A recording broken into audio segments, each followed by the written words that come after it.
हम कैसे देख रहे हैं इंसानी तौर पर। यहाँ पे जरूरी नहीं किसी के साथ कुछ गलत हो गया तो हम पूछने जाए कि भाई तुम्हारी जात है, बट जरूरी है कि तुम्हारे साथ ये हुआ है और उस बात में प्रॉब्लम है, इसके लिए हमें हमारा टेक रखना बहुत जरूरी है, चाहे वो किसी के साथ भी हो।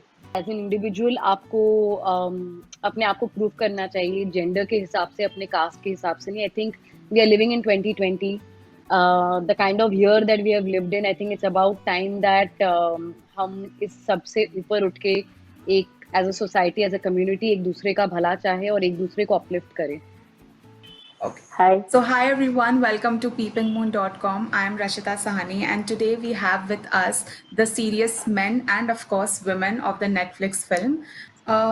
So firstly, everyone can answer this one. My first question is of course that this obsession with caste and class very much still lies in India. It still very much exists, but not a lot of filmmakers and makers do talk about. What is your viewpoint on that? Indira, we can start with you and then move ahead.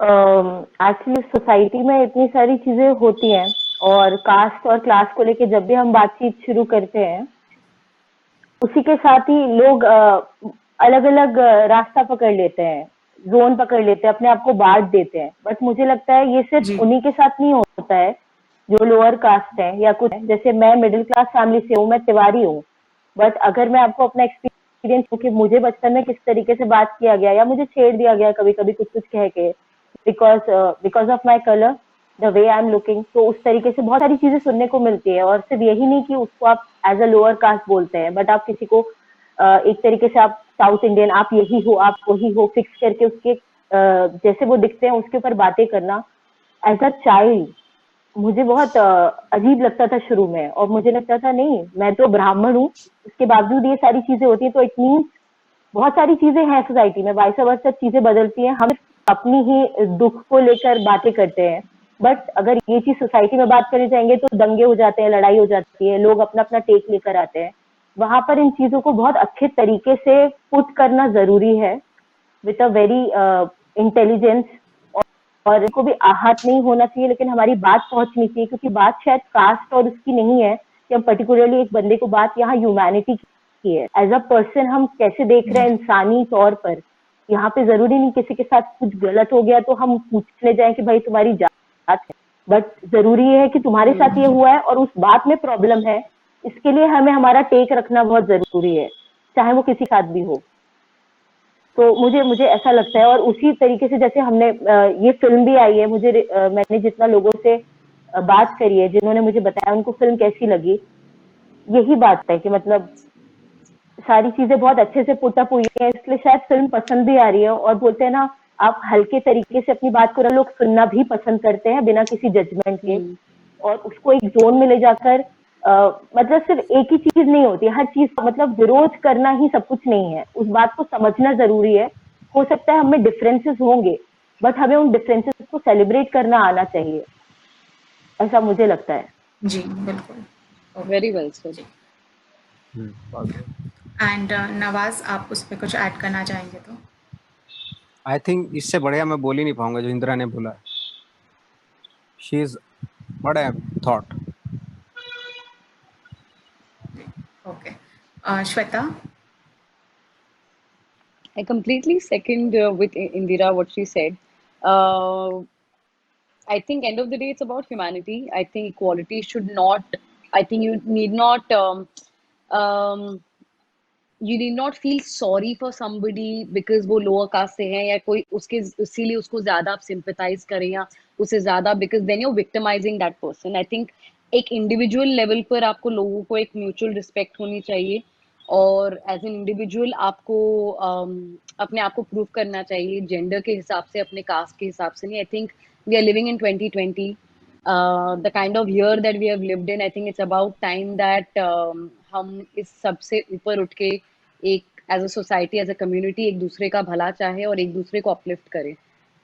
और जैसा इंदिरा ने कहा कि I think इस चीज़ को अगर आप हंस के अच्छे से एक जैसे हमारी फिल्म में अक्षत है आदि, उसके थ्रू जैसे दिखाया, एक बच्चे के नज़रिए से इन अ वे दिखाया और लाइट कॉमेडी के हिसाब से दिखाया, तो लोगों ने उसको बहुत ही इजीली समझा भी है। End of the day it's an adaptation and it's not a social commentary, it's a satire on the kind of society that we have lived in this country. So yeah. Okay. तो जैसे कि आप लोगों ने अभी बताया कि it is an important subject और ये होता आ रहा है इंडिया में, सबने अपना एक्सप्लेनेशन भी दिया। बट जब फ़िल्म मेकिंग की बात आती है तो बहुत सारे फ़िल्म मेकर्स या मेकर्स कीन नहीं होते हैं कि वो ऐसा कोई सब्जेक्ट उठाए या उस पे एक फ़ीचर फ़िल्म बनाए। तो ऐसा क्यों होता है? आपको क्या लगता है इसके पीछे रीज़न क्या है? अगर या कई बार इंदिरा, आप जो फिर चीज़ बता जैसी सकते है हैं उसको मुझे। वैसे ही दिखाएँगे तो वो चीज़ बहुत डॉक्यूमेंट्री की तरह हो जाएगी। और फिर मैं वही बात शायद रिपीट करूँगी कि लोग अपने-अपने कास्ट को लेकर लड़ने के लिए आ जाएँगे, विरोध जताएँगे। मतलब डॉक्यूमेंट्रीज़ की तरह हो जाएगी। और मैंने ऐसा सुना भी कि कुछ डॉक्यूमेंट्रीज़ ऐसी बनाई गई जिसको शायद कहीं पर स्क्रीनिंग भी नहीं मिली, क्योंकि उसे बंद कर दिया गया है। अगर हम थिएटर में भी, मतलब मैं थिएटर बैठ हूँ, हम नाटक भी करते हैं तो हमें बहुत सारी चीज़ें सोच समझ के करनी पड़ती है। बट बात है कि जो चीज़ जैसी है उसको वैसा ही दिखा दिया तो फिर डायरेक्टर का क्या काम है? तो डायरेक्टर, हमारे भी जो डायरेक्टर हैं, जो मुद्दे उठाए हैं उसको जितने अपने तरीके से उन्होंने दिखाया है as an artist point of view, with the frames, with the pattern, layering के साथ, वो वही डायरेक्टर को डायरेक्टर बनाता है। अगर वो सीधे सीधे दिखा दिया तो वो डॉक्यूमेंट्री ही हो जाएगी, जहाँ पे आप तथ्य बताते हैं, एग्जैक्ट चीजें बताते हैं और आप जाके लोगों का इंटरव्यू करते हैं। बट हम इंटरव्यू नहीं कर रहे हैं, हम तो जो रियल लाइफ है उसी को रिक्रिएट कर रहे हैं ना यहाँ पर। तो मुझे ऐसा लगता है। जी। नवाज़, आप कुछ ऐड करना चाहेंगे उस पे? परफेक्ट है ये, बिल्कुल जो बोला इसमें बहुत सही है। ओके। श्वेता? ऐसा नहीं है कि फिल्म मेकर्स टच नहीं करते हैं सब्जेक्ट। आई थिंक बहुत सारे फिल्म मेकर्स हैं जो अपने अपने तरीके से, अपने अपने स्टोरी टेलिंग के हिसाब से, अपने जॉनर को पकड़ के बहुत सारी चीज़ों के बारे में, मुद्दों के बारे में बातें करते हैं। चाहे वो सुधीर मिश्रा जी हो या विशाल भारद्वाज जी ने हैदर बनाई है, जो एक अडेप्टेशन थी और उनको उन्होंने एक अलग ही कलर दे दिया था अडेप्ट करके। चाहे अनुराग कश्यप हो, चाहे राकेश ओम प्रकाश मेहरा हो। आई थिंक ये कुछ गिने चुने फिल्म मेकर्स हैं जो काफी डेयरिंग है, जो सोसाइटी को एज इज भी नहीं दिखाते, लेकिन उसके इंटरप्रिटेशंस, जैसा इंदिरा ने कहा, एक तरीके से रिक्रिएट करके अपने कैरेक्टर्स के थ्रू उनको प्रेजेंट करते हैं और बखूबी करते हैं। सो ऐसा नहीं है कि फिल्म मेकर्स टच नहीं करते हैं। हंसल मेहता भी हैं, तो बहुत सारे फिल्म मेकर्स हैं जो क्योंकि क्या है ना, फिल्म हमारे देश में एंटरटेनमेंट का टैग मिल गया है, but it's an art form. So I think कुछ फिल्म हाँ मेकर्स जी। हैं जो इस चीज को समझते हैं, और आर्ट फॉर्म बहुत ही इम्पोर्टेंट है। आप अगर दुनिया के बड़े से बड़े म्यूजियम्स में जाएंगे, अगर आप पेंटिंग्स देखेंगे, वो उस दौरान का डॉक्यूमेंटेशन होता है, जिस एरा में वो जिए थे, चाहे वो रेनेसॉ हो या पोस्ट मॉडर्न एरा हो या जो भी एरा हो, या आप इंडियन मिडिवल पेंटिंग्स ले लीजिए, मिडिवल म्यूजिक ले लीजिए। तो आर्ट का मतलब ही होता है कि आप उस दौरान, उस एरा के सोसाइटी को डॉक्यूमेंट कर रहे हैं। सो ये तो जरूरी है करना। जो आप सोसाइटी में जो चल रहा है उसे आप अपने स्टोरी में बांध के, अपने कैरेक्टर्स के साथ बांध के, थोड़ा एंटरटेनिंग, या तो lack of a better word I think engaging बना के, जो ऑडियंस कंज्यूम भी कर ले, हंस भी ले, समझ भी ले, रो भी ले, और समझ जाए उस बात को, तो वो तो आई थिंक आर्ट फॉर्म का मतलब वही होता है। तो कुछ हैं फिल्म मेकर्स जो इसको सिर्फ एंटरटेनमेंट और नाच गाना का माध्यम नहीं मानते हैं और आर्ट फॉर्म मानते हैं, और I think Sudhir Mishra is one of them, and Serious Men is one such example. जी, बिल्कुल। ओके। Right. एंड नवाज़, आपका जो कैरेक्टर था, उसमें जो आपने इमोशंस सारे डिपिक्ट किए, वो बहुत ही ज़्यादा अच्छी तरीके से ऑडियंस को भी मिले। एंड जितने भी रिव्यूज़ थे, उस सब में ऐसा ही लिखा था। तो आपका कैसा अप्रोच रहा था जब आपको ये कैरेक्टर प्ले करने बोला गया था? मेरा अप्रोच मोस्टली डायरेक्टर के थॉट पे रहता है कि वो क्या सोच रहे हैं उस कैरेक्टर को लेके, है ना? क्योंकि मैं अपने कंफर्ट जोन में काम नहीं करना चाहता। मैं चाहता हूँ कि जो अगर किसी कैरेक्टर के बारे में बहुत सारे लोगों की ओपिनियन ऐसी है तो आई थिंक वो सच होगा उसके बारे में, तो उसी पे काम किया जाए। ऑफ कोर्स जब आप रेडी कर लेते हो तो कहीं ना कहीं आप फिर अपना इंटरप्रिटेशन भी ऐड करते हो उसमें, that is a different thing.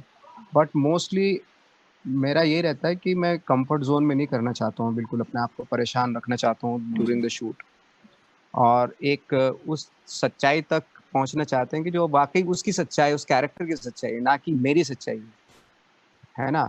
बिल्कुल। तो यही यही अप्रोच रहती मोस्टली। ओके।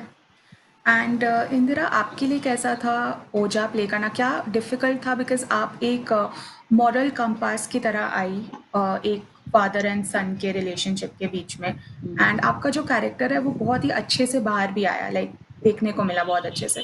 तो आपके लिए कैसा रहा? मेरे लिए रहा, और मुझे डिफिकल्टीज जो रही उस पर पहले बात करूंगी।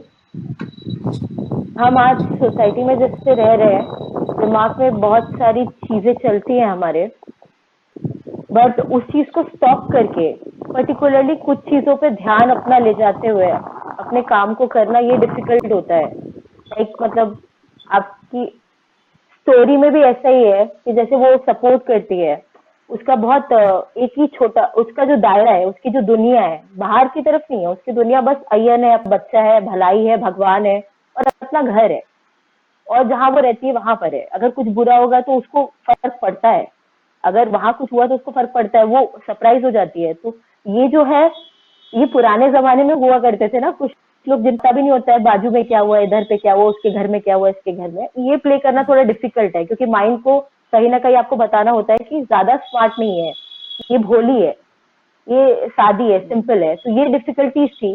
जो मजा आया वो आया कि इन दोनों के साथ जिस तरीके से बैलेंस, जो आपने कहा कि बड़े अच्छे से निकल के आया, उभर के दिख रहा है, वो बस इसलिए क्योंकि मैंने पूरे समय अपने ऊपर ध्यान नहीं दिया। सच बताऊं तो जहां मैंने अपने ऊपर ध्यान देना छोड़ दिया, मैंने पूरे टाइम इन लोगों को ही देखा है घर में, जो कि एक माँ करी है शायद, सिर्फ बच्चे को देखना, पति को देखना, उनकी चीजों में खुश रहना, उनकी चीजों को दबा, तो उसी वजह से निकल पाया। तो कई बार ये जो है ना कि हमेशा आप नहीं होते हो, जैसे माँ होती है वो हमेशा बिल्कुल। दूसरों के लिए रहती है, घर में जितने लोग हैं उनके लिए, वो चीज वहां से पकड़ में आई, शायद इतने अच्छे से उभर के आ पाया। ओके जी। And Shweta, as Anuja, was it ever difficult or easy, that I'll leave up to you to answer, to relate to your role and character and, fetch it beautifully? Thank you so much, Rachita. Well, I sort of had a liberty of freestyling with my character because Anuja is the only character that's not adapted from the book. And so it was screenwritten for the film, and I wrote a backstory. I usually have this process, this exercise of writing backstory of all my characters. Where was she born? What did she grow up doing? Did she watch Friends or did she watch House of Cards? What kind of atmosphere did she grow up in? So I had that liberty. So I wrote a backstory, discussed it with Sudhir sir. In fact, बाद में Sudhir sir और मैंने मिलके उसको बनाया। और difficult मेरे लिए चैलेंजिंग सबसे बड़ा ये था कि she is physically sort of in a way challenge, she walks with a limp एक स्टिक के साथ। तो मैं सेट पे कोशिश करती थी कि I always have that walking stick in my hand. Van से लेकर सेट तक, सेट पर भी मैं वैसे ही घूमती थी, क्योंकि एक कंसिस्टेंसी होनी चाहिए आपके कैरेक्टर की पूरी फिल्म में, बॉडी लैंग्वेज के हिसाब से। एंड काफी कॉम्प्लेक्स भी था because she was ambitious, yet she also knew she is under her father's wings. तो वो एक कॉम्प्लेक्सिटी कॉन्स्टेंटली मेंटेन करना। और आई थिंक मेरे लिए सबसे ज्यादा चैलेंजिंग था नवाज सर के साथ, जो मेरा पहला दिन था। काफी नर्वस भरा दिन था मेरा। I met him before socially many years ago, Anurag sir के होली पार्टी पे हम मिले थे, लेकिन काम पहली बार कर रही थी। And I am huge huge fan of Nawaz sir, big admirer of him. और मेरा कैरेक्टर का जैसे इक्वेशन है ना यन के साथ, उसको बताती है चीजें, सुनाती है, और मतलब ये करना है, अब ये डेवलप करना है। तो मेरे लिए मैं बहुत बहुत नर्वस थी। And thanks to Nawaz sir, is a wonderful co-actor, always there to like, वो इतने बढ़िया को एक्टर है कि I think half my performance was easy because of him. So these were my difficult and easy moments of the character. Yeah. Okay, that's great. And अभी of course film का response आ गया है, and the initial response भी बहुत ज़्यादा अच्छा था। लोगों ने, मतलब क्रिटिक्स ने भी तारीफ की, और जो ऑडियंस थी उन्होंने भी ऑफ कोर्स फिल्म को एक्सेप्ट किया। तो क्या जो ये रिव्यूज़ और सारे जो रिस्पॉन्स आ रहे हैं, ये एज पर एक्सपेक्टेशन आए? आप लोगों को एक्सपेक्टेड था कि हाँ लोग रिलेट कर पाएंगे या लोगों को अच्छी लगेगी? आपके माइंड में क्या थॉट था जब रिलीज होने से पहले? मुझे ऐसा लग रहा था कि होता है ना कि जब आपको फिल्म आई उसको स्क्रिप्ट पढ़ने के टाइम पे आपको लगा ये करना है, जब कास्ट पूरी पता चली तब आपको एक पॉइंट पे लगा कि नहीं यार ये तो कमाल हो गया, इतनी अच्छी कास्ट मिल गई। फिर जब डायरेक्टर को मैंने सीन करते हुए देखे तब एक एक पॉइंट पे आपको एक एक कदम पे लगता जा रहा था कि नहीं यार हम एक अच्छा काम बनाते जा रहे हैं, वो बनता चीजें होती जा रही है। तो ऑब्वियसली फिर कोई डाउट नहीं था, ये था कि लोग अब रिसीव कैसे करेंगे, बस ये पता करना था कि लाइक मतलब इसमें से कौन सी पॉइंट्स आएंगे, कौन सी चीजें वो नई बातें आएंगी, उनसे का नहीं पहुंचेगा। और डायरेक्टर ने काफी जगह पे उनको इतना लिबर्टी भी दी है कि उन्होंने तो एक थॉट रखा है बट उसके साथ आप चार चीजें भी सोच सकते हो।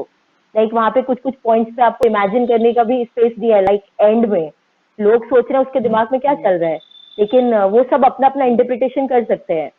तो वो रिस्पॉन्स तो मतलब एक इंट्यूशन तो हल्का हल्का सा लग रहा था अंदर से कि जब अच्छा काम होता जा रहा था, एक एक चीज फिनिश होती जा रही थी, और जब रिस्पॉन्स आए तब फाइनली लगा नहीं हमने सोसाइटी को एक अच्छी फिल्म बना के दे दी, हमने एक अच्छे काम का हिस्सा बन गए। एज एन एक्टर आपको संतुष्टि हुई अंदर से कि ऐसा नहीं है कि कुछ कुछ पार्ट्स अच्छे हैं, पूरी फिल्म अच्छी है। ये चीज रिस्पॉन्स सुनने में लाइक वर्थ इट है। ओके जी। और नवाज? हाँ, मैं कह रहा हूँ कि ऑफ कोर्स एक एक मुझे तो एक्सपेक्टेशन तो थी, और थोड़ा श्योरिटी भी थी मुझे, क्योंकि मनु जोसेफ का नॉवेल था, बहुत ही अवॉर्डेड नॉवेल है, प्रेस्टिजियस नॉवेल है। और एट द सेम टाइम जो टीम, एक खूबसूरत टीम जुटी, अपने सुधीर सर की जो सेंसिबिलिटी है दुनिया को देखने की, उनका जो अपना इंटरप्रिटेशन है किसी चीज़ को लेके, वो बहुत ही अमेजिंग होता है। At the same time Bhavesh की जो राइटिंग है और जो जिस तरीके से उसने स्क्रीन प्ले और ये सब राइटर्स की टीम ने जिस तरीके से इसको नॉवेल से, क्योंकि डिफिकल्ट नॉवेल है और उसमें से क्या चीज़ सिनेमा के लिए करेक्ट रहेगी, वो बहुत ही अच्छा उसका उन लोगों ने बैलेंस किया है वो। और actors of course, no doubt, the great actors Indra, Shweta and Akshat और नासिर सर, अमेजिंग टीम। ये तो पहले डे वन ही मुझे मालूम हो गया था कि we are going to do something, no doubt. और इसमें मॉडेस्ट नहीं रहना चाहिए कि हमें मालूम था कि भाई हाँ कुछ अच्छा अच्छा काम तो जरूर होगा डेफिनेटली, और वो हुआ आज। जी बिल्कुल। Shweta? I read the book first. मैं मिली थी विशाल भारद्वाज जी से और मैंने उनको बताया था कि मैं सीरियस मैन फिल्म कर रही हूँ और जल्दी साइन करने वाली हूँ। तो उन्होंने मुझे बोला था कि पहले बुक पढ़ना और उसके बाद स्क्रीन प्ले पढ़ना। तो that's what I did. So I read the book first, loved it. It's I think one of the best books I've read recently. Extremely sharp writing. और फिर मैंने स्क्रीन प्ले पढ़ा, जैसा नवाज सर ने कहा, it's the right kind of adaptation. जो cinematically adapt करना है, जो सिनेमा के लिए सही होगा, वो चीज़ें अडेप्ट हुई थी। जैसे मैंने कहा, कैरेक्टर्स ऐड हुए थे, कई कई सारे ट्रैक्स री रिटन थे, beautifully written by Bhavesh and Sudhir sir. And yeah, I think जैसा हम सभी ने कहा कि गट फीलिंग आ रही थी that it's a good team, it's a good work happening and you can feel it that जब अच्छा काम होता है आपको लगता है कि अच्छा चल रहा है और इसके रिस्पॉन्स तो पॉजिटिव ही आएंगे, अगर ना आए तो that will be surprising. So I am not very surprised with the reviews that's coming in because I was expecting this. तो जितना ऑडियंस का, फ्रेटर्निटी का, हमारी इंडस्ट्री का आ रहा है, सभी का आ रहा है, बहुत ही अच्छा लग रहा है। इनफैक्ट मैं किसी और को भी बता रही थी कि मेरी कल परसों एक दोस्त का फोन आया था और वो और उसके husband they just had a kid 1.5 years 2 years back and एक डिस्कशन शुरू हुआ है about upbringing after watching serious man because it's what do parents expect from their kids and what are they imposing their dreams and ambitions on their kids. The entire conversation of 2G generation, 3G generation, 4G generation, you know, that how you keep evolving with generations and you keep imposing that on kids. So that is a very healthy discussion that has started and that's my favorite response so far from the film. Okay. Okay. Thank you so much, Nawaz, Indra, and Shweta. It was great talking to thank you. You very much. Thank you. Thank you, Rachita. Always a pleasure Thank you. talking to you. Yeah, same here. Thank you.